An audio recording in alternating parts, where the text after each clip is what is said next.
Hi guys, isang magandang umaga at let's go guys, akyat tayo sa bundok ngayon guys, no, para mag-ikot-ikot at wala tayo sa dagat, so minsan pa.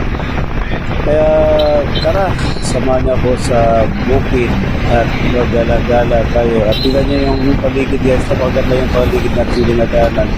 Napakatahimik, no, may mga damuhan, ayan, kita niyo.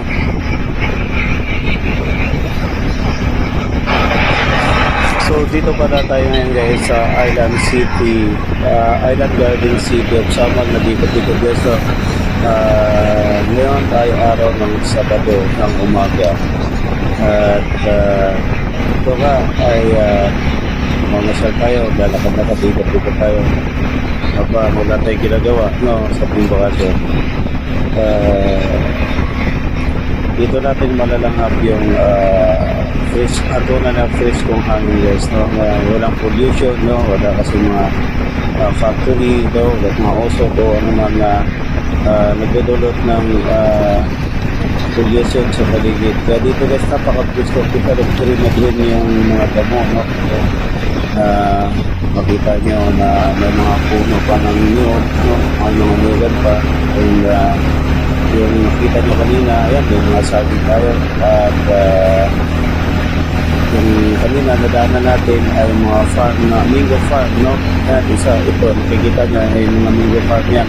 So, napakadami isang mangga dito guys, no? Para ano to, ano ba yung isla, lugar din sa, ano, sa somewhere in Visayas na masarap din ang mango. Dito din guys, no? Kasi isla, kaya matatamis yung mga mangga dito at bawal, hindi makapasok yung ibang mangga guys kapag pumasok ka dito sa isla na to ay kine-check ka yung mga dala nyo na nagpapawag ng mga mangga na galing sa mainland, no, na ipapasok sa lugar nito dahil ayaw nila mahaluan ng ibang variety yung mga mangga dito kasi special yung mga mangga dito guys, napakatamis.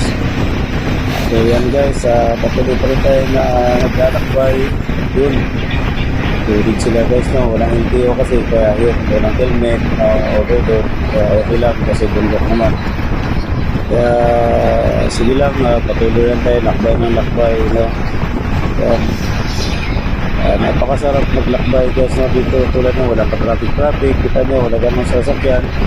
Ating kasalubong at ating nadadaanan, mostly motorcycle lang ang ating nadadaanan lagi dito ang kasalubong sa kalsada. So masarap pa ito yung buhay probinsya na yes yun, no? Kikita nyo malalaki po ng mga, no? Kaya napakasarap dito guys. So dito na lang tayo.